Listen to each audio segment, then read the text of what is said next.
de amor e se entregou por mim. Os homens todos podem o mesmo repetir. Um bom dia aí para todo mundo. É sempre uma alegria podermos nos encontrar aqui diante da proclamação da palavra do Senhor. Em nome do Pai, do Filho e do Espírito Santo. Amém.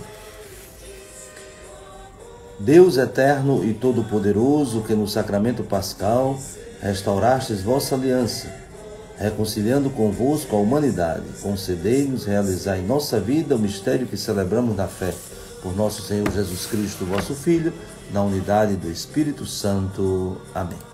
Então, hoje, para a nossa meditação, nós temos o Evangelho que se encontra em João, no capítulo 21, do versículo 1 ao versículo 14. E este texto é a primeira parte deste último capítulo de São João, que narra o encontro de Jesus com os discípulos. E como diz aqui no início, no versículo 1, Jesus apareceu de novo. E no final do texto se diz que é a terceira vez que Jesus ressuscitado aparece aos discípulos. E num contexto muito definido, que nos dá uma perspectiva de leitura muito profunda, né? Nós diríamos um texto que tem um revestimento de linguagem simbólica. E claro que quando nós falamos dessa linguagem simbólica, não estamos dizendo que se opõe a uma realidade, a uma verdade, a um fato, né? De forma nenhuma. A linguagem simbólica da Bíblia é um recurso que nos ajuda a ir para além de uma aparência, além de uma descrição. Aqui o evangelista não quer apenas descrever que Jesus apareceu aos discípulos e no momento em que eles estavam pescando e não conseguiram nada, e aí Jesus fez esse milagre. Isso seria uma espécie de uma fotografia, mas não é. Aqui a apresentação desse encontro de Jesus ressuscitado com os discípulos tem um caráter simbólico que deve nos ajudar a refletir sobre alguns pontos, né, que eu gostaria de chamar a atenção. Primeiro, Pedro, Simão Pedro, ele está junto com outros discípulos. Então, aqui se diz, estavam juntos. Então, vamos ver aí esses discípulos, né, quem são? Primeiro, Simão Pedro, depois Tomé, depois Natanael, Tiago e João, que são os filhos de Zebedeu, e, por fim, se fala em 2 outros discípulos. Então, se nós contarmos, nós temos o conjunto de 7 discípulos. Estamos acostumados ao grupo de 12. Claro que, neste momento, o grupo tem apenas 11, né, porque Judas tinha traído Jesus e tinha se suicidado. Então, o grupo, neste momento, é composto por 11. Mas por que aqui aparecem 7? Aí, aquilo que nós dizíamos, o texto que apresenta alguns simbolismos, né, importantes para a gente compreender. Então, se o grupo tem 7, o número 7 indica a totalidade. E essa totalidade é uma forma de chamar a atenção para a universalidade da missão. Interessante que já desde a comunidade primitiva, algumas realidades eram já vistas no seu aspecto simbólico. Por exemplo, a barca. A barca se tornou o símbolo da igreja. A pesca se tornou, na linguagem simbólica, a missão da igreja. Os pescadores, né, se tornaram, na linguagem simbólica, os discípulos de Jesus. Por quê? Porque os primeiros discípulos de Jesus eram pescadores. Simão e o seu irmão André, Tiago e João, os filhos de Zebedeu. Então, na narração dos sinóticos, são os primeiros que Jesus chama para o seguimento. E Jesus também utiliza essa linguagem simbólica. Farei de vós pescadores de homens, e assim por diante. Então, aqui nós já temos esse primeiro simbolismo do número 7. O número 7 que indica a totalidade, né, dos chamados por Jesus por causa da sua missão universal. Mas desse grupo de 7, nós temos o destaque de Simão Pedro. Simão Pedro diz: vou pescar. Então, Simão Pedro é aquele que recebeu de Jesus o primado, uma missão especial, distinta, no grupo de condução, de guia. Tanto que a segunda parte deste capítulo vai falar justamente disso, quando Jesus interroga Pedro para confirmá-lo na missão. E, portanto, esse primeiro aspecto do número 7, da totalidade, mas tendo Pedro como o chefe do grupo. E Pedro diz: vamos pescar, e eles também reagem dizendo: vamos contigo. E saíram, entraram na barca, mas não pescaram nada naquela noite. Então, um outro aspecto interessante, sempre nessa linha do simbolismo deste texto. Então, primeiro, nós temos um grupo com uma presença significativa de pescadores. Lembramos aqui, Simão Pedro e os 2 irmãos, os filhos de Zebedeu, pescadores. Nós temos aqui recursos, eles entraram na barca. E vamos ver que tinham lá também redes.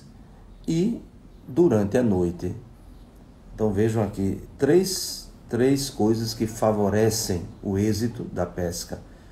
Primeiro, a experiência dos pescadores, depois os recursos que eles têm, que é a barca e também as redes, e a circunstância, a noite. Geralmente, os pescadores preferem a noite para sair para o alto mar, porque favorece os peixes que chegam mais na parte superficial da água, e são até certo ponto confundidos, porque não tem a luz, então ele não percebe ali a presença, presença externa ou estranha de uma ameaça. E, portanto, eles têm os recursos, eles têm a experiência e eles têm a técnica, porém não conseguem apanhar nada. Como nós dizíamos, nessa linguagem simbólica, a pesca significa a missão. Então podemos até pensar, a igreja, que muitas vezes tem até os recursos, uma certa experiência, mas isso ainda não garante o sucesso da missão. O sucesso da missão, entre aspas, o sucesso, mas a realização da missão vem justamente da fidelidade, da obediência à palavra de Jesus.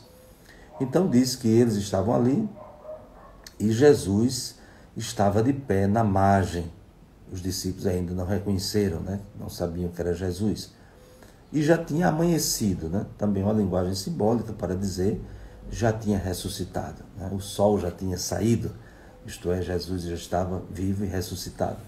E, portanto, Jesus dá uma ordem: lançai a rede à direita da barca e logo achareis. E, portanto, é a palavra de Jesus, eles obedecem à palavra de Jesus. É interessante que há uma outra situação bem parecida, narrada pelo evangelista São Lucas, no capítulo 5, quando Jesus também diz isso, manda que os discípulos avancem para as águas mais profundas, e ali naquele momento, Pedro dizendo: em obediência à tua palavra lançarei as redes.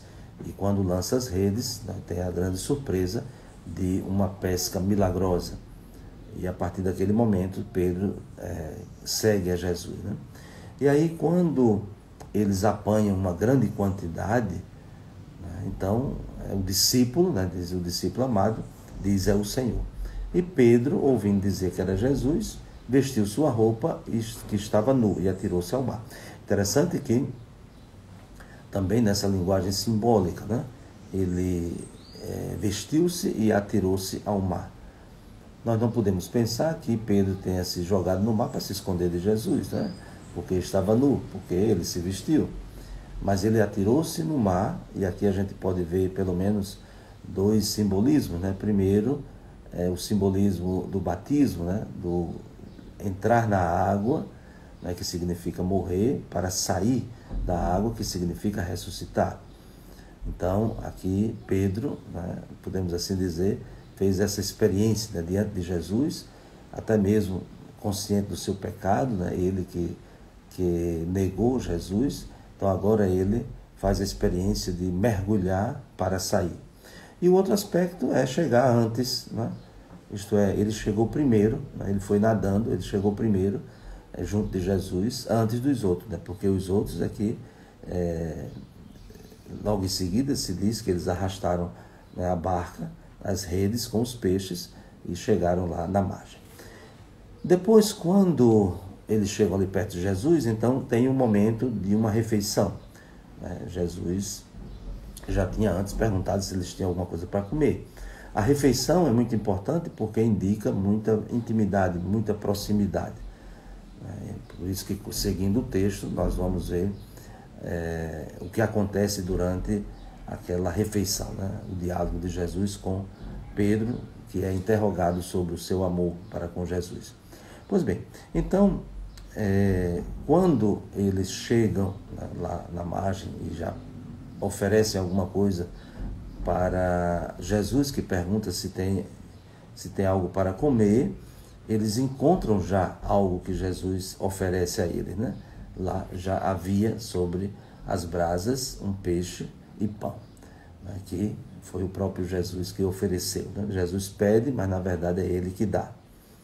E aqui se diz que a rede estava tão cheia, aí se dá até a quantidade dos peixes, 153 grandes peixes.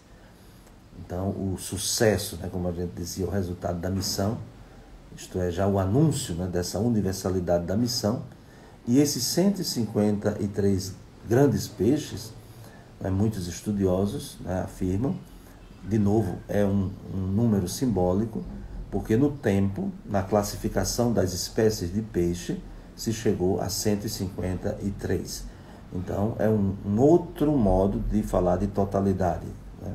Então, como há a totalidade, né, do número 7, há também a totalidade, né, de todas as espécies conhecidas, né? Naturalmente, hoje, depois de 2000 anos, né, não se pode pensar só nisso, né? Mas naquele momento, é a quantidade de espécies de peixes que se conhecem. Então, de novo, um outro elemento simbólico para falar da universalidade da missão.